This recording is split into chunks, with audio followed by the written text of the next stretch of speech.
Hey everyone, thanks for tuning in. If you're new here, consider subscribing. It really helps keep these stories coming.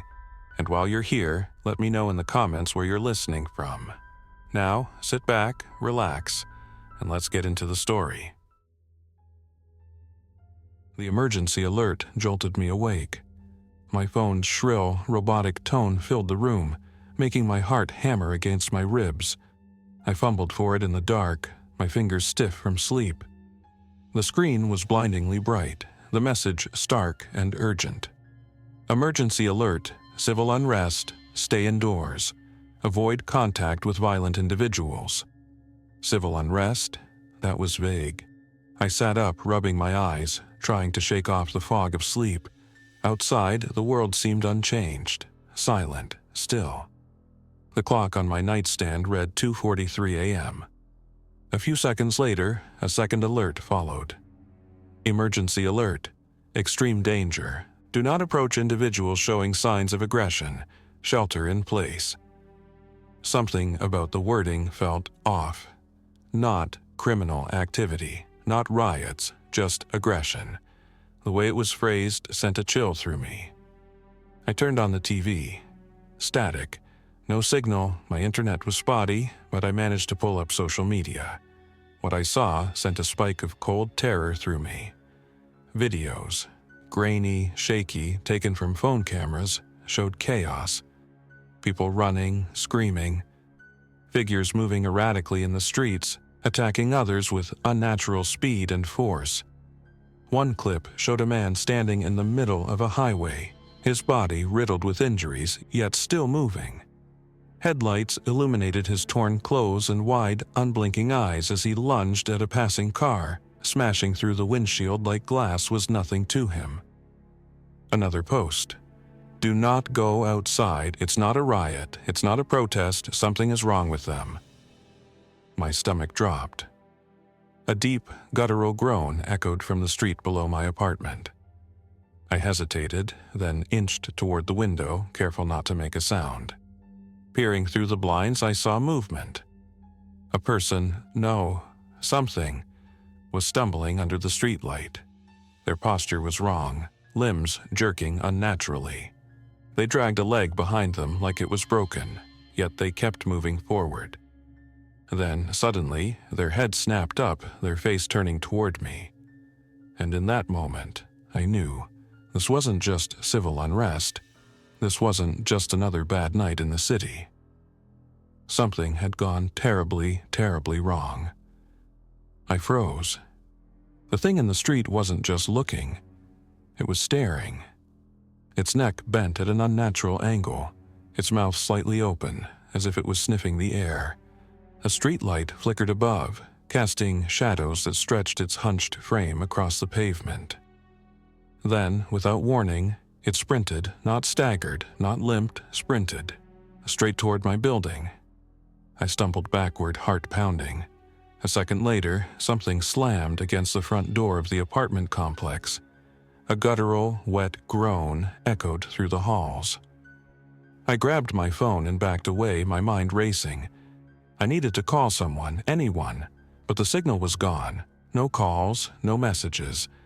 Just the emergency alerts still glowing on my screen. A scream rang out from the street below, high-pitched, desperate. I ran back to the window and saw a woman sprinting down the sidewalk. Behind her, 3 figures, inhumanly fast, their arms jerking wildly as they chased her. She made it to a parked car, fumbling with the handle, locked. She pounded on the window, begging to be let in. Someone inside hesitated, then unlocked the door. She yanked it open, scrambled inside too late. The first pursuer launched itself at the vehicle, slamming into the glass hard enough to crack it. The others followed, clawing at the windows, their fingers leaving streaks of something dark behind. The car's engine roared to life. Tires screeched, and then the driver made a fatal mistake. They hesitated. Just for a second. One of the things jumped onto the hood, smashing at the windshield with unnatural strength. Another reached through the open door before the woman could shut it. The last thing I saw before the car jerked forward was a flurry of limbs, teeth, and red. I stumbled back from the window, shaking. This wasn't just a bad night in the city, the entire world was unraveling. A crash from downstairs. I wasn't alone in the building anymore. And whatever had just gotten in was coming up. The sound came from the lobby. A sharp, splintering crack as something broke through the glass entrance. I stood frozen in my apartment listening.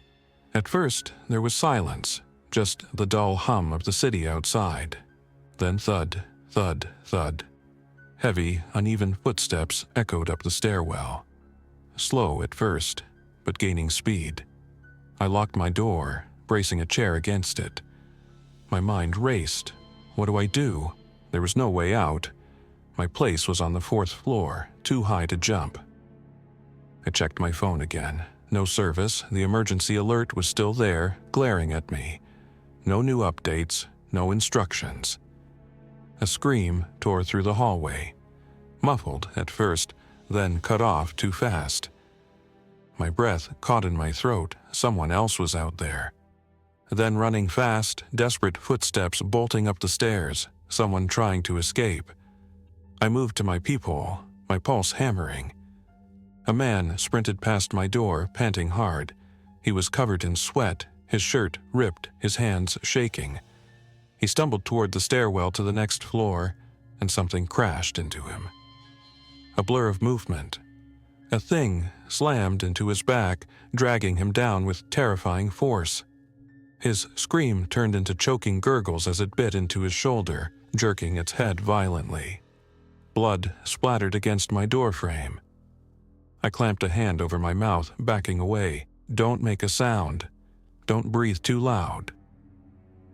The thing twitched, hunched over him, still tearing at his flesh. Then, slowly, it lifted its head, and it sniffed the air. For one horrifying second, I thought it could hear my heartbeat. Then it moved. Not away, not down the hall, toward my door. I gripped the chair, pressing it tighter against the handle. The thing dragged its body forward, groaning softly. Its shadow passed over the peephole, darkening my entire field of vision. Then scratching. Fingernails against wood. Slow at first, then harder. More frantic. The handle rattled as it tested the lock. I couldn't breathe, couldn't move. Then, another sound. Boom, boom, boom. Gunshots. From the street below. The thing froze, its head snapping toward the window. Then, without warning, it sprinted away. My knees buckled, and I nearly collapsed. But I couldn't stop now. Someone out there had a weapon. Someone out there was fighting back. And I needed to find them. I forced myself to move. My hands were still shaking as I grabbed my backpack, stuffing it with whatever I could find. Bottled water, protein bars, a flashlight. My mind screamed at me to hurry, but I forced myself to focus. One mistake could get me killed. The hallway outside was silent now. No more scratching, no more groaning. Just the distant sounds of sirens and gunfire somewhere in the city. I cracked my door open. The body of the man who had been attacked was still there, motionless. Blood pooled beneath him, soaking into the cheap carpet. The thing that got him was gone. I didn't let myself look too long. I stepped over him and moved fast, making my way down the stairwell. Every creak of the steps made my pulse spike. Stay quiet, stay low. By the time I reached the lobby, my breath was coming in short, panicked gasps. The glass doors had been shattered inward. Outside, the street was a war zone. Fires burned in the distance. Abandoned cars clogged the roads, some still idling with their doors open, their drivers long gone. Bodies lay scattered across the pavement, some torn apart, others twitching unnaturally. And then there were them. They moved in jerky, erratic motions, some crawling, some sprinting, all with the same unsettling twitch in their limbs. A group of them stood over something on the ground, hunched and unmoving, tearing, feeding. I had to get out of the open. Then I spotted him. A man crouched behind an overturned truck holding a rifle. He looked rough, sweat-soaked, blood on his sleeves, but his hands were steady. He fired a shot, hitting one of the creatures in the chest. It barely reacted. Another shot, this time to the head, and the thing dropped instantly. He cursed under his breath and reloaded. I didn't think, I just moved. I sprinted toward him, my footsteps too loud, too reckless. One of the things nearby snapped its head up at the noise. Its mouth hung open, face smeared with red. It saw me. I ran faster. "Hey!" I yelled at the man with the rifle. "Help!" He turned, eyes widening. Behind me, screeching. Feet pounding against pavement. I was out of time. Then boom. A gunshot ripped through the air. I didn't stop running until I was behind the truck, gasping for breath. The man lowered his rifle and stared at me, his jaw clenched.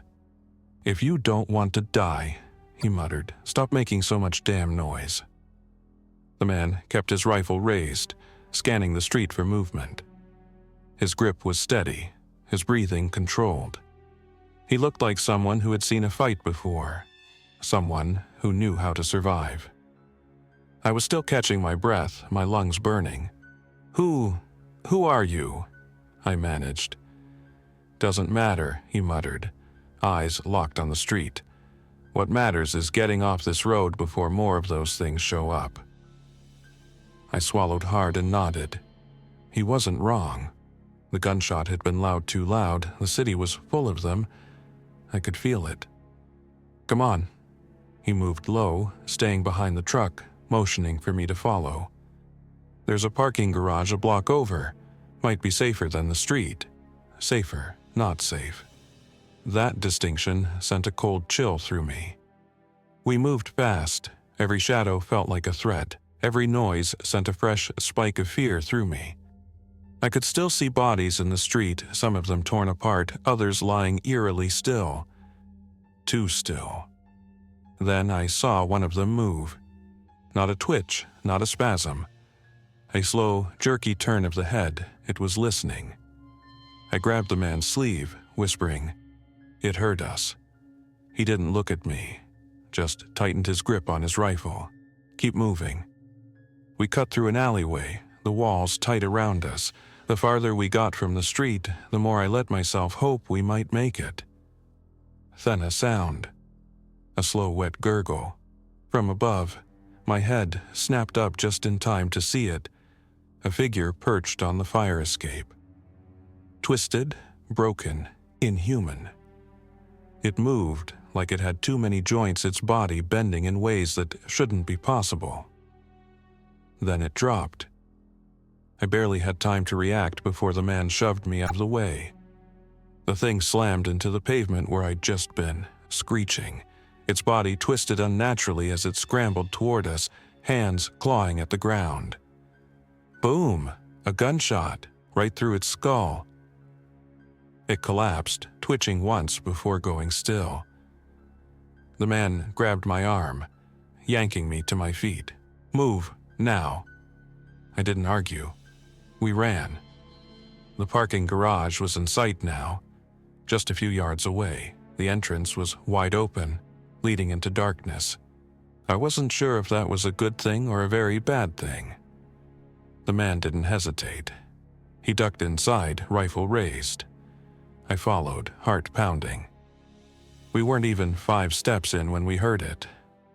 A deep, inhuman growl. From inside the garage. We weren't alone, and we had just walked into a trap. The sound echoed through the parking garage. Low, guttural, hungry. I froze. My entire body screamed at me to run, but where?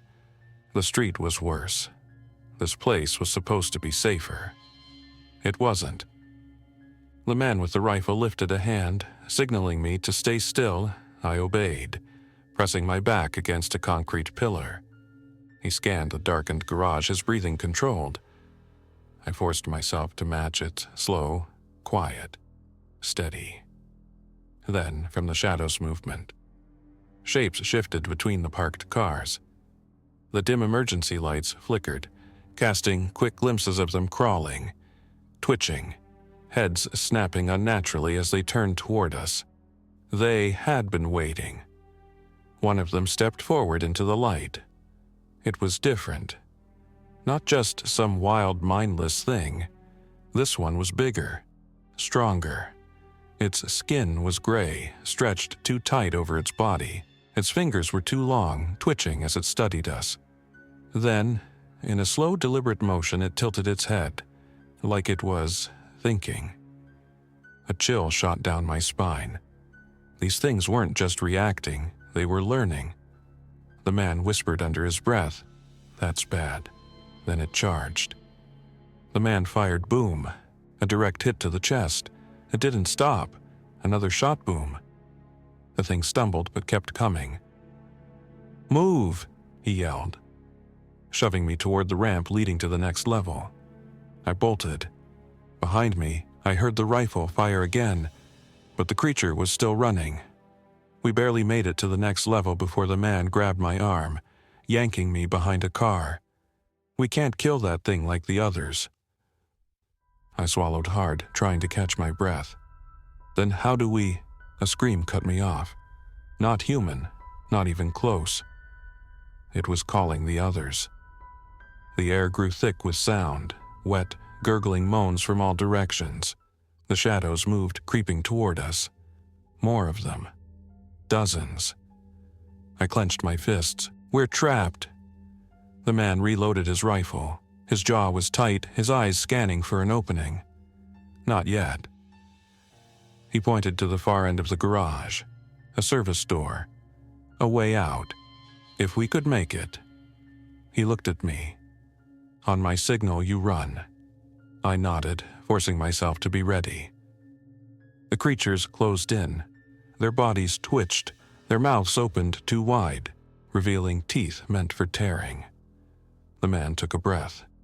Now. He fired the first shot, and we ran. Straight into the darkness. We ran. The gunfire echoed through the garage, each shot lighting up the darkness for a split second. I could barely see, but I didn't need to. They were everywhere. Shadows jerking between cars, limbs twitching unnaturally, heads snapping toward us. The man fired again. Boom. One of the creatures dropped, but more replaced it, crawling over the body like it wasn't even there. The service door was so close, just a few more steps. Then, something grabbed my backpack. I was yanked backward with terrifying strength. My feet left the ground. I hit the pavement hard, the air forced from my lungs. Cold hands clawed at my shoulders, my arms, pulling, dragging me toward the dark. I thrashed, kicked, screamed. A rifle butt swung down, crack. The thing's grip loosened for half a second. The man grabbed my arm, yanking me up. "Move!" I stumbled forward, gasping, my legs burning. Then the door. The man slammed into it first, throwing his shoulder against the metal, locked. "No, no!" I panicked, slamming my fists against it. Behind us, the creatures were closing in. Their shrieks bounced off the walls, their hands slamming against cars, pavement, metal, getting closer. The man stepped back, lifted his rifle boom. The lock shattered. He kicked the door open and we burst through. A stairwell, concrete walls, rusted railings, a single flickering light above.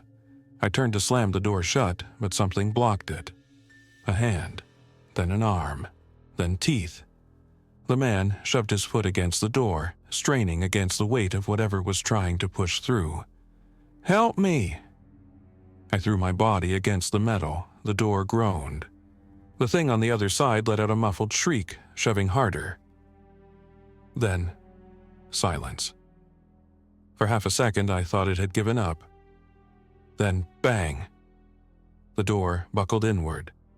The impact sent me flying back onto the stairs. The man barely kept his footing. "It's gonna break through." He looked up. The stairs led higher. The building's rooftop was our only shot. We had no choice. We ran. Floor after floor, my legs burned, my lungs screamed. The sounds of the creatures below followed us relentless. Then, the rooftop door. The man shoved it open, and cold air hit my face like a slap. We stumbled out onto the rooftop, the city stretching before us. Fires burned in the distance. The streets were chaos. The man turned, shoving a metal pipe through the door handles just as something slammed into the other side. The door rattled. It wouldn't hold for long. I stepped to the edge of the building, my stomach twisting. It was a long way down. No fire escape, no easy way off. "We're stuck," I gasped. The man scanned the rooftops, his eyes narrowing. "No, we're not." He pointed. "A neighboring building. Close, but not close enough." A gap stretched between us. Too wide to jump. Unless, he grabbed a wooden plank from an old construction pile on the rooftop. A bridge. My heart nearly stopped. That's suicide. Staying here is worse. The rooftop door banged again. The metal pipe bent. We were out of time. The man laid the plank across the gap. It barely reached. He tested it with one foot. The wood creaked. Then he looked at me. "Go." I swallowed the lump in my throat. Then I stepped forward, and I prayed the plank would hold. The wooden plank wobbled beneath my foot. The gap between rooftops suddenly looked much bigger. Behind me, the door buckled. Metal screeched. The creatures inside were about to break through. I couldn't wait. I took a deep breath, locked my gaze on the opposite rooftop, and moved. Each step sent the plank shuddering beneath me. Below 4 stories of empty air. A fall meant a broken leg at best, a slow and painful end at worst. The wind picked up, pushing against me. Halfway across, then a sound. A deep, metallic snap. The plank shifted. I lurched forward, arms flailing for balance. My stomach twisted. My foot slipped, a hand grabbed my wrist. The man. He had followed me onto the plank, gripping my arm with one hand, steadying us both. "Move!" he barked. I scrambled forward. The moment my feet hit solid rooftop, I turned and grabbed his rifle strap, yanking him the rest of the way over. The plank, our only bridge, collapsed. It tumbled into the alley below, slamming into the pavement with a sickening crack. I looked back at the rooftop we had just left. The door exploded open. The creatures poured out, clawing over each other in a frenzy, their eyes locked onto us, mouths twitching, teeth chattering. One of them sprinted for the edge. For a horrifying second, I thought it might try to jump. Then it stopped. It hovered at the rooftop's edge, staring at us, not mindless, not wild, thinking. My blood ran cold. "They're learning," I whispered. The man wiped sweat from his face, staring back. "Yeah," he muttered. "That's the problem." For a long moment, we just stood there, breathing hard, watching them. They watched us back, a writhing mass of hunger and patience. But we were safe. For now. The man turned away first, slinging his rifle over his shoulder. "Come on, we're not out of this yet." I followed, my pulse still hammering. We had survived the night, but the world had already changed. And I knew this was just the beginning. "Yeah," he muttered, "that's the problem." For a long moment, we just stood there, breathing hard, watching them. They watched us back, a writhing mass of hunger and patience. But we were safe. For now. The man turned away first, slinging his rifle over his shoulder. "Come on, we're not out of this yet." I followed, my pulse still hammering. We had survived the night, but the world had already changed. And I knew this was just the beginning. Thanks for listening. If you enjoyed this story, don't forget to like and subscribe. Your support keeps these creepypastas coming.